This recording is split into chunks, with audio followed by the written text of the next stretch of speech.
திமுகங்கிற கட்சி இந்த கள்ளச்சாராயம் குடிச்சு செத்து போனவன் ஒருத்தனுக்கு கூட ஒரு பைசா கூட கொடுக்கல. 10 லட்சம் என்பதை நம்ம மக்கள் கட்டக்கூடிய வரி பணத்தை எடுத்து கொடுத்திருக்கிறான். இந்த கள்ளச்சாராய விஷயத்துல திமுக ஆதரவோடு தான் கள்ளச்சாராயம் காய்ச்சப்படுகிறது, கள்ளச்சாராயம் விற்கப்படுகிறது. அத்தனை பேர் செத்து போனதுக்கு காரணம் திமுக திமுக திமுக. நல்ல தலைவரை வாழும்போது தோற்கடிச்சு செத்து போனப்ப அவரை கொண்டாடுறமே என்ன பயன்? அதனால எதிர்கட்சியாவது நரேந்திர மோடி மேல நீ 12 வருஷம் முதலமைச்சரா இருந்த, 10 வருஷத்துக்கு மேல பிரதமரா இருக்கிற, ₹1 ஊழல் பண்ணிட்டு ஒருத்தர் சொல்லிருக்கானா? நெருப்பு போன்ற நேர்மையானவர் நரேந்திர மோடி. தானும் திருட மாட்டாரு. அமைச்சரவையில் 75 பேர் இருக்காங்களே, ஒருத்தரையும் திருட விட மாட்டார். மருந்து கடைகளை விட மது கடைகள் தானே திமுக அரசாங்கம் அதிகமா உருவாக்கி வச்சிருக்கு. மூதறிஞர் ராஜாஜி, பெருந்தலைவர் காமராஜர் இவங்கெல்லாம் முதலமைச்சரா இருக்கும் போது தமிழகத்துல சாராய கடை இல்ல. 1971 இந்த கருணாநிதி ஆட்சியில தான் மது கடைகளை திறந்து விட்டாங்க. அப்பவே வேண்டான்னு காமராஜர் சொன்னார், ராஜாஜி சொன்னார். ஆனா இந்த கோபாலபுரம் குடும்பம் இருக்குது, அண்ணாத்துல கூட ஆட்சியில கொண்டு வரலங்க. எல்லா ரோடுமே வந்துட்டு ரொம்ப மோசமாக இருக்கு. பைக்ல போறது கஷ்டம், சைக்கிள்ல போறது கஷ்டம், நடந்து போறதே கஷ்டம். அத கொஞ்சோண்டு மழை பெஞ்சிருச்சு அப்படின்னா நமக்கே பயமா இருக்கும், வண்டி எங்கடா விடுறது சொல்லி. ஒரு 471 சாலை, பஸ் போற சாலை, இதை உங்களால சரி பண்ண முடியாதா? அப்படி சரி பண்ணிருந்தா வெறும் 24 வயசான இந்த ஹேமமாலினிங்கிற ஒரு தங்கை இறந்து போயிருப்பாளா? எங்கேயோ அனிதாங்கிற ஒரு பாப்பா நீட்ல பாஸ் பண்ண முடியலன்னு சொல்லி இறந்து போயிட்டா அதையே தொடர்ந்து சொல்றல. 4 நாள் தான் ஆச்சு. உடனே முக ஸ்டாலின் என்ன செஞ்சிருக்கணும்? நம்ம சிங்கார சென்னையா மாத்துறோம் சொன்னோம். அது இந்த வடசென்னை மக்கள் மண்ணின் மைந்தர்கள். இங்க ஒரு ரோடு கூட சரியில்லாம இருக்க கூடாது. எல்லா ரோட்லயும் இருக்கக்கூடிய குண்டு குழிய பள்ளம் எல்லாத்தையும் சரி பண்ணி சொல்லிருக்கணுமா இல்லையா?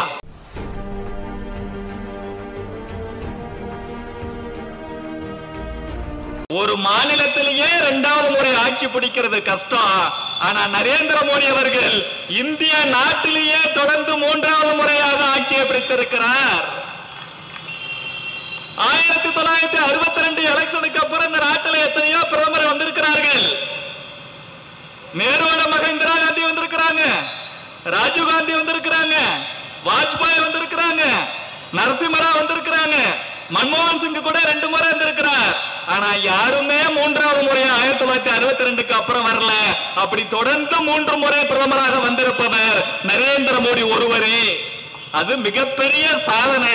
நாடு முழுவதும் இருக்கக்கூடிய மக்கள், இளைஞர்கள், பெண்கள், பெரியவர்கள், கல்லூரி மாணவர்களை எல்லாரும் சேர்ந்து இப்படிப்பட்ட ஒரு ஒப்பற்ற தலைவர் நமக்கு வாராது வந்த மாமனியாக கிடைத்திருக்கிறார். அவரை விட்டுவிடக் கூடாது என்று மீண்டும் மீண்டும் மீண்டும் அவரையே பிரதமராக தேர்ந்தெடுக்கிறார்கள். நாட்டு மக்கள் அனைவருக்கும் பாரதிய ஜனதா கட்சியின் சார்பாக எங்களது நன்றிகளை தெரிவித்துக் கொள்கிறோம். அதே போல பாரதிய ஜனதா கட்சி வட இந்திய கட்சி அப்படின்னா வட இந்தியாவில மட்டுமில்ல, கர்நாடகால ஆட்சியை பிடிச்சோம். பக்கத்துல பாண்டிச்சேரியில எங்க கூட்டணி ஆட்சி நடக்குது, ஆந்திராவில கூட எங்க கூட்டணி ஆட்சி நடக்குது, தெலுங்கானால நாங்க நிறைய மேலும் மேலும் ஜெயிச்சே இருக்கிறோம். இந்த தென்னிந்திய மாநிலத்திலாம் பாரதிய ஜனதா கட்சி அதிகமா ஜெயிச்ச அப்புறம் என்ன சொல்லிட்டா, முன்னாடி வட இந்தியா கட்சி தென்னிந்தியாவில் ஜெயிக்க முடியாதுன்னு சொன்னாங்க.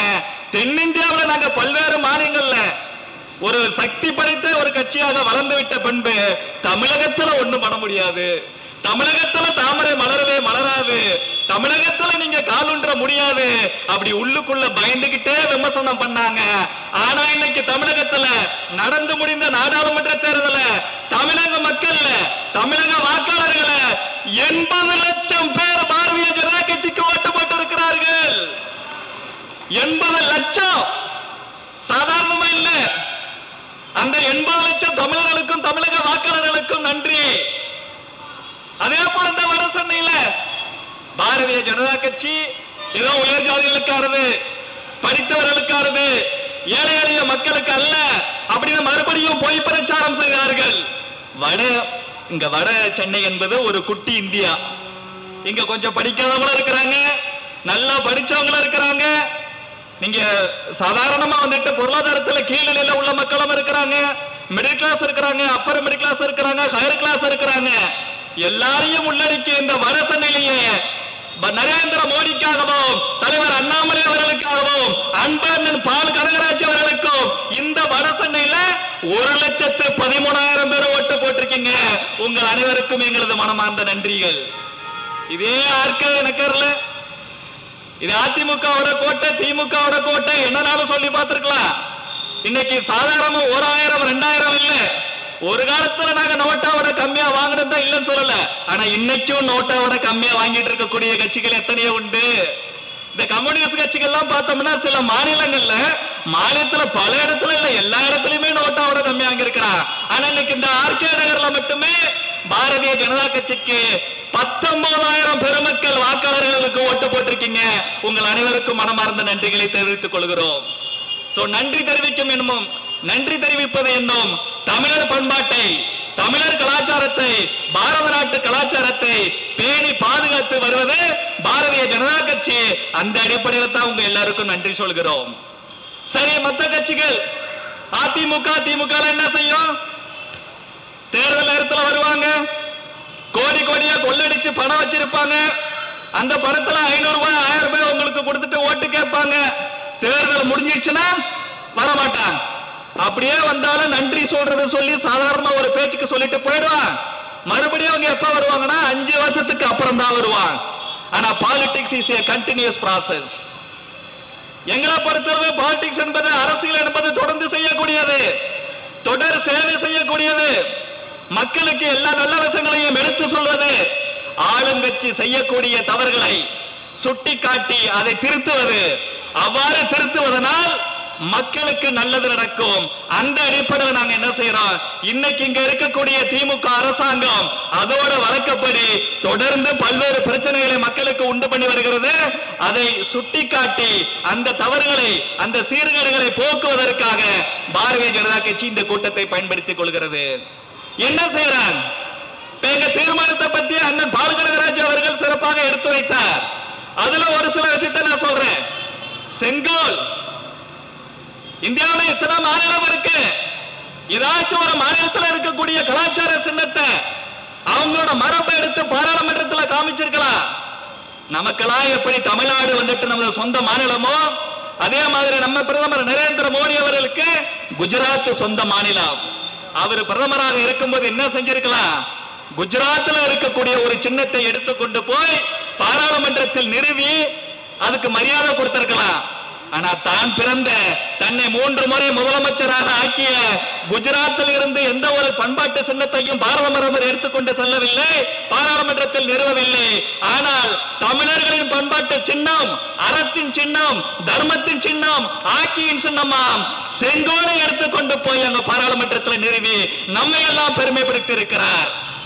நிறைய பேர் சொல்றாங்க இந்த செங்கோல் என்பது ஏதோ சோழர்கள் காலகட்டத்தில் 1000 ஆண்டுகளுக்கு முன்பு இருந்தது என்று. இல்லை, 5000 ஆண்டுகளுக்கு முன்பு எழுதப்பட்டதாக சொல்லப்படுகிற தமிழின் முதல் நூலான தொல்காப்பியத்திலேயே சொல்லப்பட்டிருக்கிறது செங்கோல்.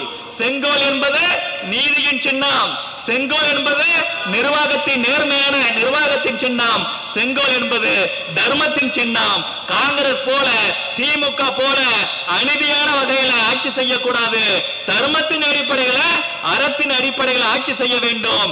அதற்கு சின்னமாக இருக்கக்கூடிய செங்கோலை நாம் பாராளுமன்றத்தில் நிறுவிவிட்டால் இனிமேல் வரக்கூடிய ஆட்சியாளர்கள் அத்தனை பேரும் அதை பார்க்கும் போதெல்லாம் நாமும் நேர்மையோடு இருக்க வேண்டும், நாமும் நல்ல நிர்வாகம் செய்ய வேண்டும் என்னும் எண்ணம் வரும் என்பதற்காக செங்கோலை அங்கே நிறுவியிருக்கிறார். அண்ணன் அவர்கள் கள்ளச்சாராய சீரழிவு குறித்து சொன்னார். நாங்க அரசியலுக்காக மட்டுமே பேசுறதில்லை, ஆட்சி செய்யக்கூடியதுல இருக்கக்கூடிய கஷ்டமே எங்களுக்கு புரியும். என்னத்தான் ஒரு ஆட்சியாளர் சிறப்பாக ஆட்சி செய்தாலும் ஓரிரு தவறுகள் நடந்து விடுவது இயல்புதான். ஆனா ஒரு நல்ல நிர்வாகி என்பவன், ஒரு நல்ல தலைவர் என்பவன் என்ன செய்யணும்? ஒரு முறை ஒரு தவறு நடந்து விட்டால் அடுத்த முறை அது நடக்காத மாதிரி எச்சரிக்கையாக இருக்க வேண்டும். எவெல்லாம் அந்த தவறு செய்யறானோ அவனுக்கு உச்சபட்ச தண்டனை கொடுக்கணும். அதிமுக ஆட்சியில, அதிமுக இன்னைக்கு ஒண்ணு இல்லாத கட்சி, அதிமுக எங்க இருக்குன்னு கேட்டா யாருக்குமே தெரியாது. இருந்தாலும் சொல்றேன், 10 ஆண்டு ஆட்சி அதிமுக ஆட்சியில ஒருத்தர் கூட கள்ளச்சாராயம் குடித்து சாகல. நாம பாராட்டுறோம். இன்னைக்கு அவங்க நம்ம எதிர்கையில இருந்தாலும் கூட நல்லது நடந்தா, மக்களை பாதுகாத்தா யாரா இருந்தாலும் பாராட்டுவோம். அதுதான் பாரதிய ஜனதா கட்சி. அந்த அடிப்படையில் தான் நாங்க என்ன செய்யறோம்? நாங்க நல்லதுன்னு வரும்பொழுது, நாட்டு மக்களுக்கு நல்லதுன்னு வரும்பொழுது எந்த தலைவராக இருந்தாலும் அவர் எந்த கட்சியாக இருந்தாலும் போற்றுவோம். அகில இந்திய அளவில் சர்தார் வல்லபாய் பட்டேலை அவர் இருந்த காங்கிரஸ் கட்சி மரியாதை கொடுக்கவில்லை, பாரதிய ஜனதா கட்சி மரியாதை கொடுத்தது. அண்ணல் அம்பேத்கர் அவர்களுக்கு காங்கிரஸ் கட்சி அவர் உயிரோடு இருக்கும்போது மரியாதை கொடுக்கவில்லை, அவர் இறந்த பின்பு மரியாதை கொடுக்கவில்லை. ஆனா நாம கொடுத்த அழுத்தத்தின் பெயரால் தான் பாபா சாஹிப் அம்பேத்கர் அவர்களுக்கு பாரத ரத்னா விருது கொடுக்கப்பட்டது. இன்னைக்கு திருமாவளவன் அண்ணன் போன்றவர்கள் மனசாட்சியோடு யோசித்து பார்க்க வேண்டும். அண்ணல் அம்பேத்கர் என்ன இருக்கிறார், நான் உயிரோடு இருக்கிற வரைக்கும் என்ன கொஞ்சம் கூட மதிக்கல இந்த காங்கிரஸ் கட்சி. இந்திய அரசியலமைப்பு சட்டத்தை எழுதுவதற்காக கான்ஸ்டிடியூண்ட் அசம்பிளி ஆஃப் இந்தியா ஒன்று இருந்துச்சு. அதுல பட்டியல் சமுதாயத்தை சார்ந்த யாரும் வரக்கூடாது, குறிப்பா நான் வரக்கூடாதுன்னு சொல்லி காங்கிரஸ் கட்சி கங்கணம் கட்டிக்கிட்டு வேலை பார்த்துச்சு சொல்லி ரொம்ப ஃபீல் பண்ணி சொல்றாரு. காந்தியோட ரெக்கமெண்டேஷன் பேர்ல, வல்லபாய் பட்டேல் அவர்களோட ரெக்கமெண்டேஷன் பேர்ல அண்ணல் அம்பேத்கர் அவர்கள் நேரு அமைச்சரவையில் அமைச்சராக இருந்தார். அவருக்கு சட்ட அமைச்சராக பெருசா விருப்பம் இல்லை. அவர் சொல்றார், இல்லங்க எனக்கு வேற ஏதாச்சும் கொடுங்க, ஏற்கனவே நான் தொழிலாளர் நலத்துறை அமைச்சராக இருந்திருக்கிறேன், நீர்வளம் பத்தி எனக்கு நல்லா தெரியும், பொருளாதாரம் எனக்கு நல்லா தெரியும், அதை கொடுக்கும் போது நேரு சொல்றாரு, இப்போதைக்கு நீங்க சட்ட அமைச்சரா இருங்க, கொஞ்ச நாள்ல உங்களுக்கு திட்ட அமைச்சர் இந்த மாதிரி மாத்தி கொடுக்கறோம் சொல்லி ஆசை காட்டி ஏமாத்திட்டாங்க. கடைசி வரைக்கும் என்ன பிராமிஸ் கொடுத்தாங்களோ, அண்ணல் அம்பேத்கர் அவர்களுக்கு என்ன உறுதிமொழி கொடுத்தாங்களோ அது நிறைவேற்றவே இல்லை. அதனால தான் அவர் ரிசைன் பண்ணும்போது 5 காரணங்கள் சொல்றாரு. அதுல முக்கியமா காரணம் இது ஒண்ணு, அவர் உயிரோடு இருக்கும்போது அவரை மதிக்கல. எவ்வளவு பெரிய சட்டத்தை, உலகத்திலே சிறந்த சட்டத்தை அண்ணன் பால்கராஜ் அவர்களுக்கு நல்லா தெரியும், சிறந்த சட்டத்தை எழுதி கொடுத்திருக்கிறார். அவர் கொடுத்த சட்டப்படி தாங்க நமக்கு 1952 நாட்டுல முதல் பொது தேர்தல் நடக்குது. என்ன செஞ்சிருக்கணும், இன்னைக்கு வடசென்னையில் அண்ணல் அம்பேத்கர் அவர்கள் உயிரோடு இருந்திருந்தார், அவர் தேர்தலில் போட்டியிட்டா பாரதிய ஜனதா கட்சி வேட்பாளர் நிறுத்துமா? நிறுத்தாது. அண்ணன் பால்கராஜ் அவர்கள் போட்டிடுவாரா? அண்ணனை எதிர்த்தே நிக்க மாட்டார். ஆனா இந்த காங்கிரஸ் கட்சியும் கம்யூனிஸ்ட் கட்சியும் அம்பேத்கருக்கு எதிராக வேட்பாளரை போட்டு, அதுவும் அம்பேத்கரை அசிங்கப்படுத்தணுங்கிறதார அவர்கிட்ட யாரு பிஏவா இருந்தாரோ அவரையே காங்கிரஸ் கட்சி சார்பில் வேட்பாளரை போட்டு நாட்டில் நடந்த முதல் பொது தேர்தலையே அம்பேத்கர் அவர்களை தோற்கடித்த கட்சி காங்கிரஸ் கட்சி. அப்படிப்பட்ட காங்கிரஸ் கட்சி கூட போய் கூட்டணி வச்சுக்கிட்டு அம்பேத்கருக்கு மிகப்பெரிய சிலையை உருவாக்கி கொடுத்திருக்கக்கூடிய மோடி அவர்களை எதிர்க்கிறார் அதன் திருமாவளர் அவர்கள். மனசாட்சி இல்லாத செயல் இருக்கட்டும். முறையா வந்துட்டு கள்ளச்சாராயம், விழுப்புரத்துல திமுக ஆட்சிக்கு வந்தப்புறம் கள்ளச்சாராயம் குடிச்சு 22 பேர் செத்து போயிட்டாங்க. முதல் முறை நடந்த அந்த குற்றத்தை அதான் ஆக்சிடென்ட் நினைக்கிறோம், நம்ம பெருசா விமர்சனம் பண்ணல. ஆனா நல்ல நிர்வாகம், தமிழர்கள் மேல, தமிழச்சிகளோட தாலிகள் மேல கொஞ்சமாவது அக்கறை இருந்திருந்தா இந்த மு.க. ஸ்டாலின், இந்த திமுக என்ன செஞ்சிருக்கணும்? எவனா நாட்டுல வந்துட்டு கள்ளச்சாராயம் காய்ச்சறான், எல்லாத்தையும் போடுறா, ஒரு சொட்டு கள்ளச்சாராயம் கூட காய்ச்ச கூடாது, எவனும் விற்க கூடாது, அப்படி வித்தா அவனுக்கு தூக்கு தண்டனை சொல்லி இருந்தா ஒரு பைய காய்ச்சிருப்பானா? செய்யல. அதனால விழுப்புரத்துல மரக்காரத்துல நடந்து ஒரு வருஷத்துக்குள்ளவே கள்ளக்குறிச்சியில 68 பேர் செத்து போயிட்டான். சில குடும்பத்துல குழந்தைகள் வந்துட்டு அப்பாவும் இல்ல அம்மாவும் இல்ல, 2 பேர் இறந்து போயிட்டாங்க, தவிக்கிறாங்க. எப்படி இந்த குழந்தைகள் வாழும்? இது படுகொலைங்கிறேன். திமுக காரர்கள அவங்களோட ஆதரவு இல்லாம இந்த கலாச்சாரத்தை காய்ச்சிருக்க முடியாது, வித்தரிக்க முடியாது. நான் காவல்துறையை குறை சொல்றதில்லை, நாங்க காரணம் அவங்க என்ன பண்ணுவாங்க? அவங்க கைகள் கட்டப்பட்டு இருக்கின்றன. அவங்களுக்கு மட்டும் எவ்வளவு கலாச்சாரம் விற்கட்டும், தமிழச்சிகள் தாலியா இருக்கட்டும், எவ்வளவு ஏழைகள் செத்து போகட்டும் என்னமா இருக்கும்? அவங்களும் சம்பளத்துக்காக மட்டும் வேலை பார்க்கல, நம்மளெல்லாம் காப்பாத்துறதுக்காக தான் வேலை பார்க்கறாங்க. ஆனா திமுக கார மிரட்டுறா, உருட்டுறா, அதுக்கு பயந்துகிட்ட கலாச்சாரம் விற்கிறோட ஒண்ணும் பண்ண முடியல. 68 பேர் இறந்து போயிட்டான். இன்னைக்கு லைட்டா மழை பெய்யும் போதே கொஞ்சம் கஷ்டப்படுறோமே, அன்னைக்கு ஒரு 21 பாடியை ஒரே இடத்துல வச்சு கொளுத்துறாங்க. மழை வேற பெய்யுது, அதை டிவியில பார்க்கும் போதே நம்மளாலேயே கட்டுப்படுத்த முடியல, அவ்வளவு கண்ணீர் வருது. 68 பேர் செத்து போயிட்டாங்க. மணிப்பூர்ல ஏதோ பிரச்சனை நடந்தா இந்த கோபாலபுர குடும்பம் அப்படியே குய்யோமுறைன்னு கத்துதுல. உதயநிதி ஸ்டாலின், கனிமொழி, மு.க. ஸ்டாலின் எல்லாருமே மணிப்பூர் மணிப்பூர் மணிப்பூர்னு கத்துறீங்களே. டெல்லியில இருந்து பல மணி நேரம் டிராவல் பண்ணி பிரதமர் வந்துட்டு அங்க போகணும்னு சொல்றீங்களே. லாண்ட் ஆர்டருக்கு பிரைம் மினிஸ்டரா இன்சார்ஜ் அந்த மாநில அரசு தான் இன்சார்ஜ். ஆனா சம்பந்தமே இல்லாம நரேந்திர மோடி மணிப்பூருக்கு போகணும்னு சொல்ல தெரிஞ்ச, வாழ்க்கையிலேயே கத்த தெரிஞ்ச மு.க. ஸ்டாலினுக்கு பக்கத்துல இருக்கக்கூடிய கள்ளக்குறிச்சிக்கு போக மனசு இல்லையா? 68 பேர் யார செத்து போங்கடா? நான் மக்களோட வரி பணத்தை எடுத்து ஒவ்வொருத்தருக்கும் 10 லட்சம் கொடுத்துறேன்டா. அதுவும் பாருங்க, பாரதிய ஜனதா கட்சியோட தமிழக தலைவர் அண்ணாமலை அவர்கள் எங்க கட்சியிலிருந்து இறந்து போன ஒவ்வொருத்தருக்கும் 1 லட்சம் கொடுத்தார், அந்த குடும்பத்தை சார்ந்தவங்களுக்கு. ஆனா திமுக கட்சி இந்த கள்ளச்சாராயம் குடிச்சு செத்து போனவன் ஒருத்தனுக்கு கூட 1 பைசா கூட கொடுக்கல. 10 லட்சம் என்பதை நம்ம மக்கள் கட்டக்கூடிய வரி பணத்தை எடுத்து கொடுத்திருக்கிறான்.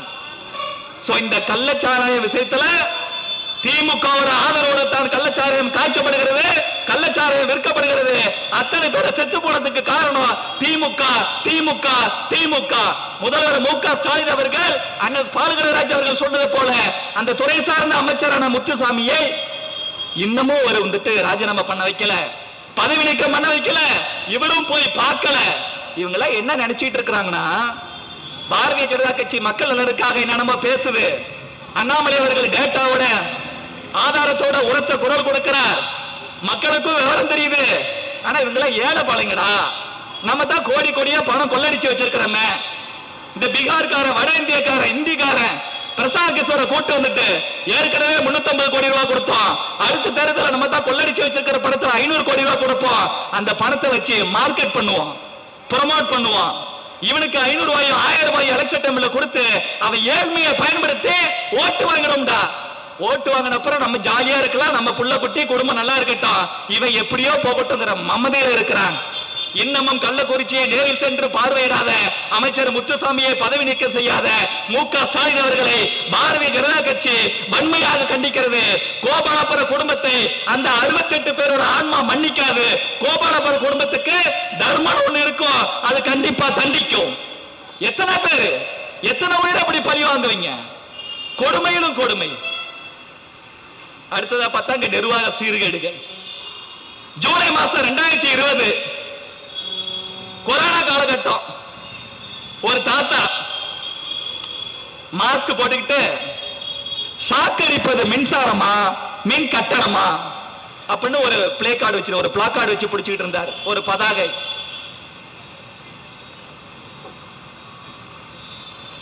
அவர்கள் தாத்தான்னு சொல்லக்கூடாதாம். ஏதோ ஒரு குழந்தைகிட்ட போயிட்டு பேசிட்டு இருக்கும்போது நான் யாருன்னு கேட்கிறாரு, ஸ்டாலின் தாத்தான்னு சொல்லுது. தாத்தா இல்ல, ஸ்டாலின். வேற மாதிரி சொல்ல போறாங்க. எப்ப 70 வயசுக்கு மேல தாத்தா இல்லாம என்னையா நீ? இதுக்கு முன்னாடி போயிட்டு ஒரு குழந்தைகிட்ட கேட்டிருப்பார், அந்த குழந்தை ஸ்டாலின் மாமாங்கோ. ஸ்டாலின் தான், மாமா இல்ல. வயசாயிடுச்சுன்னா அதுக்கு உள்ள மரியாதையை கொடுத்தா ஏத்துக்கணும், அதுல கூட ஒரு மெச்சூரிட்டி இல்ல. நீங்க டெய்லி மேக்கப் போட்டு விக்கு வச்சுட்டா தாத்தா இல்லையா என்ன? அப்படிலாம் கிடையாது. அன்னைக்கு சொன்னாரு அவரு, சாக்கடிப்பது மின்சாரமா மின் கட்டணமா. அதே ஒரு முதலமைச்சர் ஆனார், 2021 முதலமைச்சர் ஆயிட்டார். வந்து கொஞ்ச நாள்லயே 2022 செப்டம்பர்ல மின் கட்டணத்தை ஏத்திட்டார். அதோட விட்டாரா, ஒரே வருஷத்துல 2023லயும் மின் கட்டணத்தை ஏத்திட்டார். இப்ப மறுபடியும் மின் கட்டணத்தை ஏத்திட்டார். 2022ல இருந்து இப்ப 2024ல 2 வருஷத்துல 3 முறை மின் கட்டணத்தை ஏத்திட்டார். எவ்வளவு கொடுமை. இப்ப அதே கேள்வி கேட்கிறோம் நம்ம, சாக்கடிப்பது மின்சாரமா மின் கட்டணமா? சாக்கடிப்பது ஸ்டாலின் அரசாங்கம், சாக்கடிப்பது திமுக அரசாங்கம், தமிழர்களை சீரழிப்பது ஸ்டாலின் அரசாங்கம், தமிழர்களை பாழ்படுத்துவது திமுக அரசாங்கம். நீ சொன்ன திரும்ப செய்யற அதே மாதிரி எவ்வளவு கஷ்டப்படுறான் சாதாரண மக்கள் முதற்கொண்டு. அவங்களோட தேர்தல் அறிக்கையில 221வது தேர்தல் அறிக்கையில சொல்றாங்க, திமுக ஆட்சிக்கு வந்துச்சுன்னா இந்த கரண்ட் பில் ரீடிங் எடுப்பாங்கல்ல, இப்பெல்லாம் 2 மாசத்துக்கு ஒரு டைம் தானே எடுக்கிறாங்க. நாங்க ஆட்சிக்கு வந்தா மாசம் மாசம் எடுப்போம். ஆட்சிக்கு வந்து 3 வருஷம் முடிஞ்சு போச்சுல, சீக்கிரம் உங்க பதவி முடிய போதில்ல, இனிமேல் ஒரு காலத்திலும் திமுக ஆட்சிக்கு வர முடியாது தானே. அப்படி இருக்கும்போது நீங்க தேர்தல் அறிக்கை என்ன சொன்னீங்களோ செய்யணும் தானே, செய்யவே இல்லை. மாசம் மாசம் ரீடிங் எடுக்கல. மாசம் மாசம் ரீடிங் எடுத்தா அந்த மின்சார உபயோகம் குறையும், மின்சார யூனிட் இருக்குல்ல அது குறையும். குறைஞ்சா நமக்கு பெனிஃபிட் வரும், நிறைய நமக்கு வந்துட்டு கஷ்டம் வராது. அதனாலே என்ன செய்யறாங்கன்னா, தேர்தல் அறிக்கையில சொல்லி இருந்தாலும் கூட மாசம் மாசம் ரீடிங் எடுக்காம மின் கட்டணத்தை மட்டும் உயர்த்திக்கிட்டே போறாங்க. சாதாரண பொதுமக்கள் அவங்களே சொல்றாங்க, நாடு முழுவதும் 2,40,00,000 வீடுகள் இருக்கின்றன. அதுல 1,47,00,000 வீடுகளுக்கு இந்த மின்சார உயர்வு, மின்சார கட்டண உயர்வு பாதிப்பை உண்டு பண்ணும் என்று சொல்லி திமுக அமைச்சரே சொல்றார். 1.5 கோடி வீட்டை பாதிக்குது அப்படின்னா நீ ஏன் ஏத்துற? ஏத்துறதுக்கு காரணம் என்ன சொல்றாங்க? இல்லங்க மின்சார வாரியம் வந்துட்டு சீர்கட்டு கிடக்கு, நிதிச்சுமை அதிகமா இருக்கு. சீர்கட்டு கிடக்கக்கூடிய நிர்வாகத்தை சீர்படுத்த வேண்டியது அரசாங்கத்தோட வேலை. திறனற்ற திமுக அரசு தன்னால முடியலங்கிறதால ஒரு பாவம் அறியாத மக்கள் மேல வந்துட்டு இந்த சுமையை சுமத்துறாங்க. இதை ஒருபோதும் ஏற்றுக்கொள்ள முடியாது. பிசினஸ் பண்றவங்க எல்லாம் ரொம்ப கஷ்டப்படுறாங்க. கோயம்புத்தூர்ல ஒரு சின்னதா பிசினஸ் பண்ற ஒருத்தர் சொல்றார், 2-3 வருஷத்துக்கு முன்னாடி எனக்கு 2 மாசத்துக்கு ஒரு டைம் நான் 7,000 ரூபாய் கட்டுவேங்க, இப்ப 15,000 ரூபாய் கட்டுறேன். அவங்க சொல்றாங்க சராசரியா 35% மின் கட்டணத்தை உயர்த்தி விட்டார்கள். ரீடிங் கூட 2 மாசத்துக்கு ஒரு டைம் கரெக்டா எடுக்கிறது இல்லையா, லேட்டா வந்து எடுக்கிறது. அதனால இந்த ஸ்லாப் மாறுது, மறுபடியும் பாதிக்கப்படுறது மக்கள். ஏன் லேட்டா எடுக்கிறாங்க?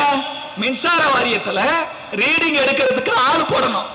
எத்தனை தமிழக இளைஞர்களை படிச்சுட்டு வேலை பார்க்க இருக்கிறார். என்னோட ஸ்டூடெண்ட்ஸே நிறைய பேர். இதே வடசனையில கூட நான் 2 வருஷம் ஒரு காலேஜ்ல வேலை பார்த்தேன். இந்த மக்களோட கலாச்சாரத்தை தெரிஞ்சுக்கணுங்கிறதுக்காகவே இங்க வந்தேன். அதுல கூட எத்தனை பேர் வேலை இல்லாம இருக்கிறாங்க. நீங்க இந்த மின்சார வாரியத்துல வேலை கொடுத்தேன் ஐயா, 6 ஆண்டுகளாக அது அதிமுக ஆட்சியா இருந்தாலும் திமுக ஆட்சியா இருந்தாலும் அந்த கரண்ட் ரீடிங் எடுக்கக்கூடிய ஆபரேட்டரை செலக்ட் பண்ணவே இல்லை.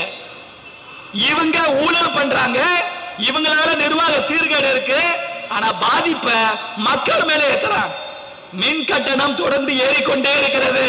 இதற்கு காரணம் திமுக செய்யக்கூடிய ஊழல், திமுக அமைச்சர்கள் செய்யக்கூடிய நிர்வாக சீர்கேடு.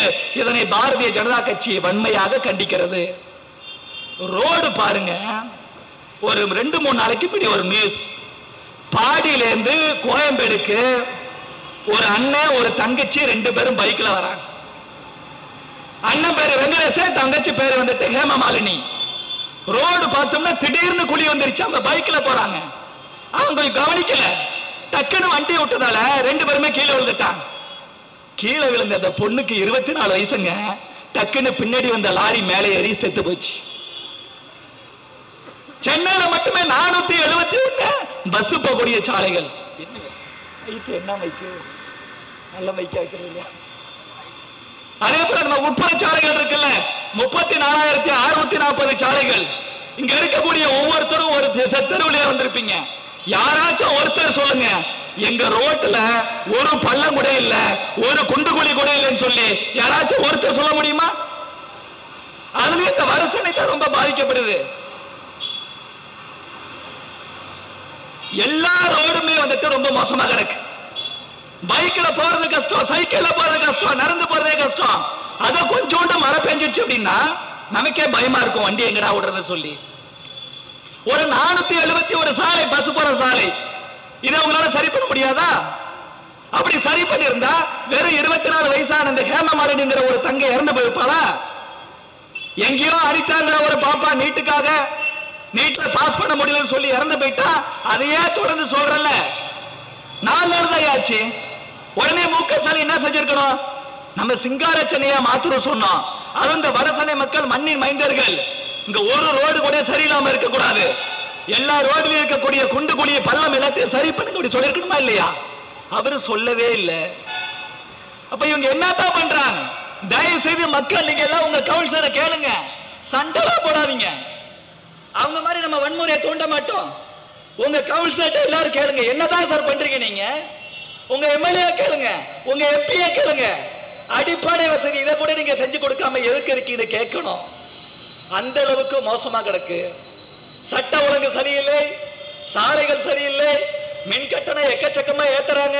அவங்க சொன்ன வாக்குறுதி எதுவுமே நிறைவேற்றல. இந்த கோபம் நமக்கு எப்போ வரணும்? இங்க இருக்கக்கூடிய பெரியவர்களே, தாய்மார்களே, இளைஞர்களே, மாணவர்களே, சாலையில் பயணிக்கக்கூடிய பெரியவர்களே, கொஞ்சம் யோசிச்சு பாருங்க. ஒப்பற்ற உலக தலைவர் நரேந்திர மோடி அவர்கள், பெருந்தலைவர் காமராஜர் அவர்கள் போல ₹1 கூட ஊழல் பண்ணாமல் தொடர்ந்து பல வருஷம் ஆட்சி பண்றார். அது தெரிஞ்சு எல்லா மக்களும் தொடர்ந்து அவரை ஆதரிக்கிறாங்க. ஆனா நாம மட்டும் திமுக காரங்க சொல்லக்கூடிய அந்த பொய்யை நம்பி நம்பி நம்பி இன்னும் எத்தனை வருஷம் தான் நம்ம ஏமாற போறோம்? இனிமேலாவது நம்ம முடிவு பண்ணிக்கணும். நாங்க தமிழகத்தோட பல்வேறு இடங்களுக்கு போறோம். மக்கள் எல்லாமே ரொம்ப ஃபீல் பண்றாங்க. இந்த பாராளுமன்ற தேர்தலில் கூட கூட்டணி கட்சிக்காரங்க அவங்க எல்லாம் நிறைய இருக்கிறதால அவங்க ஓட்டு போட்டு ஜெயிச்சிட்டாங்க. ஆனா இனிமேல் 2026 வரக்கூடிய சட்டமன்ற தேர்தலையோ அதுக்கு முன்னாடி வரக்கூடிய கார்பரேஷன் தேர்தலையோ நாங்கள் ஒருபோதும் திமுக ஆதரவு பெற்றவர்களுக்கோ திமுகவின் கூட்டணி கட்சிகளுக்கோ ஓட்டு போட மாட்டோம் என்று உறுதி ஏற்றுக்கொண்டோம் என்று பலரும் சொல்கிறார்கள். இந்த வடசென்னை பகுதியில் ஆர்கே நகர் பகுதியில் இருக்கக்கூடிய எல்லா மக்களும் அந்த மாதிரி உறுதிமொழி எடுத்துக்கொள்ள வேண்டும். நிறைவாக பட்ஜெட்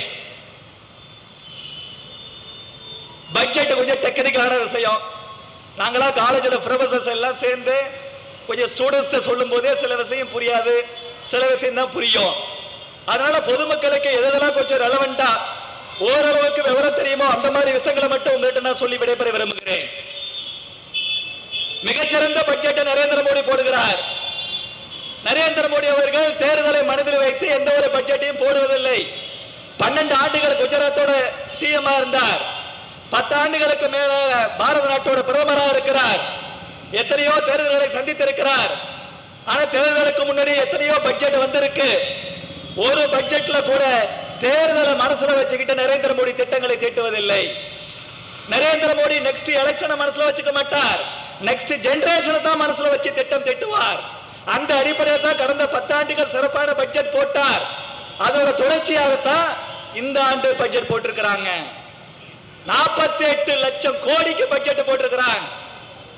அதுல குறிப்பா ஏழை எளிய மக்கள், பெண்கள், இளைஞர்கள், விவசாயிகள் இந்த 4 கேட்டகரியை மையப்படுத்தி பட்ஜெட் போட்டிருக்கிறாங்க. ஏன்னா ஒரு நாடு என்பது பணக்காரர்களை மனதில் வைத்து திட்டம் தீட்டக்கூடாது. ஏழை எளிய மக்களை மனதில் வைத்து திட்டங்களை கொண்டு வர வேண்டும். அதனால ஏழைகளுக்கான பட்ஜெட் இது. அதே போல இந்த நாட்டில் அதிகப்படியான மக்கள் யார்? இந்தியா கிராமங்களில் வாழ்கிறது என்றார் மகாத்மா காந்திஜி. கிராமம் விவசாயத்தை நம்பி வாழ்கிறது. நகரத்தில் இருக்கக்கூடிய நாமும் விவசாயத்தையும் விவசாயிகளையும் நம்பி நாமும் வாழ்கிறோம்.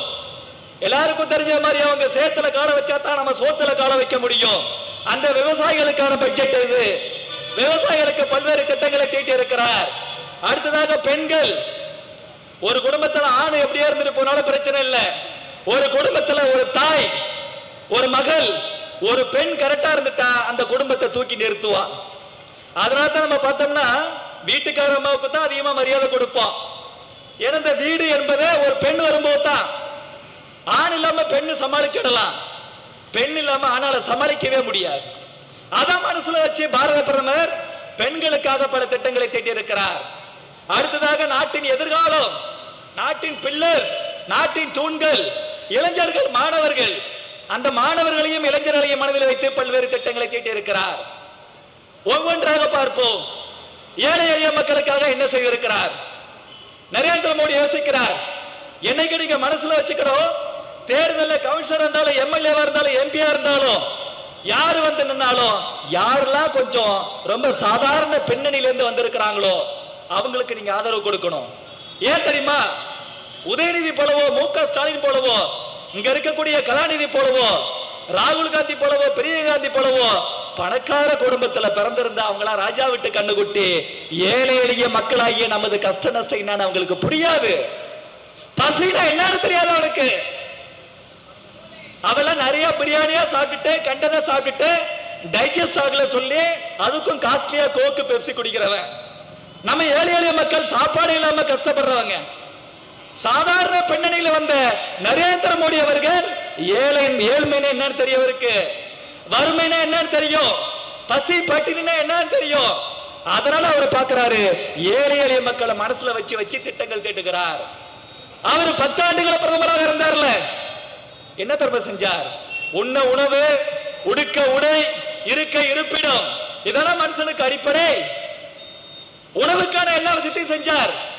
கொரோனா காலகட்டத்தில் இருந்து நாட்டில் வாழக்கூடிய 80 கோடி ஏழை எளிய நடுத்தர மக்களுக்கு மாசம் மாசம் உணவு தானியங்களை இலவசமாக வழங்கி வருகிறார் நரேந்திர மோடி அவர்கள். இன்னைக்கு ரேஷன் கடையில் போயிட்டு நீங்க அரிசியோ பருப்போ வாங்குறீங்களே, யாரு கொடுக்கிறது? நரேந்திர மோடி டெல்லியில இருந்து அனுப்புறது இது. ஆனா இங்க இருக்கக்கூடிய திமுக என்ன செய்வா? நாங்க தான் கொடுக்கிறோம் சொல்லி ஸ்டிக்கர் ஒட்டுவாங்க, நம்பாதீங்க. கொரோனா காலகட்டத்தில் கொடுக்க ஆரம்பிச்சது இந்த பட்ஜெட்ல நரேந்திர மோடி என்ன சொல்லியிருக்கிறார்? நமது நிதியமைச்சர் அம்மா நிர்மலா சீதாராமன், தமிழகத்தை சார்ந்த பெண்மணி அம்மா சொல்லியிருக்கிறாங்க, அடுத்த 5 ஆண்டுகளுக்கு இன்னும் 5 வருஷத்துக்கு ஏழை எளிய மக்கள், பெண்கள் இவர்களுக்கு 80 கோடி பேருக்கு இலவசமாக உணவு தானியங்கள் வழங்கப்படும். இன்னும் 5 ஆண்டுகளுக்கு கொடுக்கறதா சொல்லியிருக்கிறாங்க. உண்ண உணவு, உடுக்க உடை நம்ம பார்த்துப்போம். எவ்வளவு கஷ்டம் வந்தாலும் பாரத நாட்டுக்காரங்களுக்கு, தமிழர்களுக்கு மானம் முக்கியம். கண்டலாலும் கசக்கி கட்ட நம்ம பார்த்துப்போம், அது பிரச்சனை இல்லை. அடுத்ததா இருக்க இடம் முக்கியம் இல்லையா?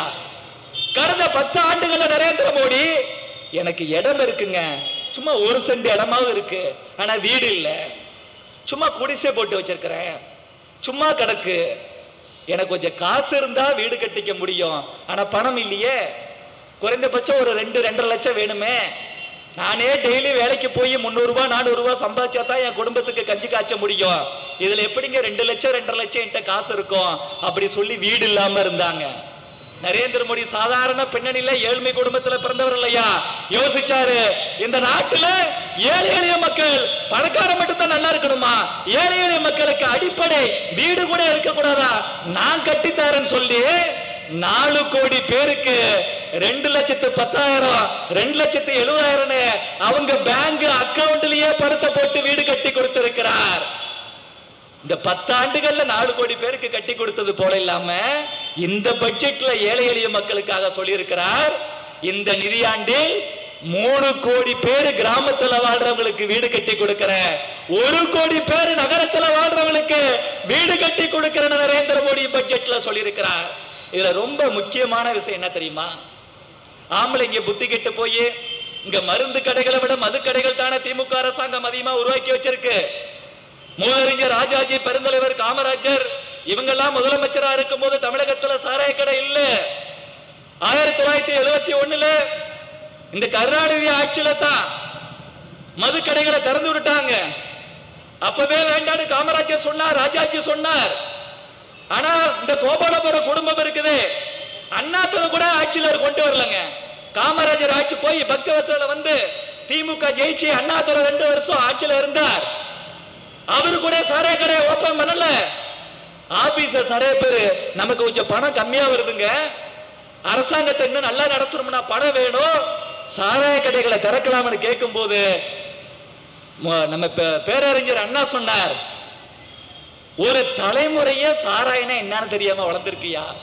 பெண்கள் இன்னைக்கு சந்தோஷமா இருக்காங்கன்னா காரணம் அதுக்கு சாராய கடையை மூடி வச்சிருக்கிறதால தான். அதனால நான் சாராய கடையை திறக்க மாட்டேன்னு சொன்னார். ஆனா கொஞ்சம் கூட மனசாட்சி இல்லாத கருணாநிதி அவர்கள் ஆட்சிக்கு வந்தப்புறம் சாராய கடைகளை வீதிக்கு வீதி திறந்து வச்சிட்டார்.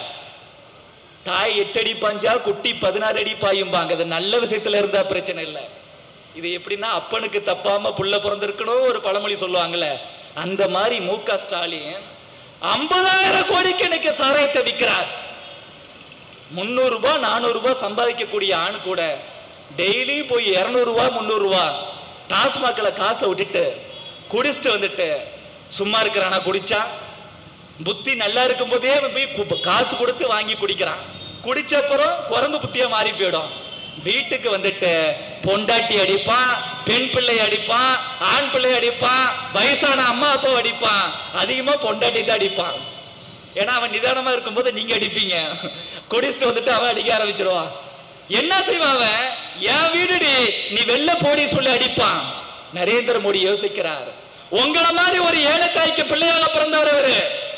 ஏற்கனவே 4 கோடி பேருக்கு வீடு கட்டி கொடுத்திருக்கிறார்ல, அதுல 75% வீடுகள் இல்லத்த அரசுகளோட பேர்ல பதிவு பண்ணி வச்சிருக்கிறாரு. இப்ப இனிமேல் கிராமப்புறத்துல 3 கோடி வீடு, நகர்ப்புறத்துல 1 கோடி வீடு கட்டி கொடுக்க போறாருல.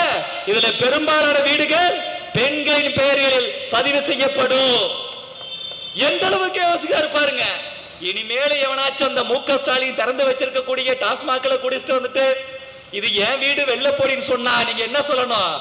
குடிக்கார பயல, முரசொலி மூலக்காரா, நீ யார ஓ வீடு சொல்றது?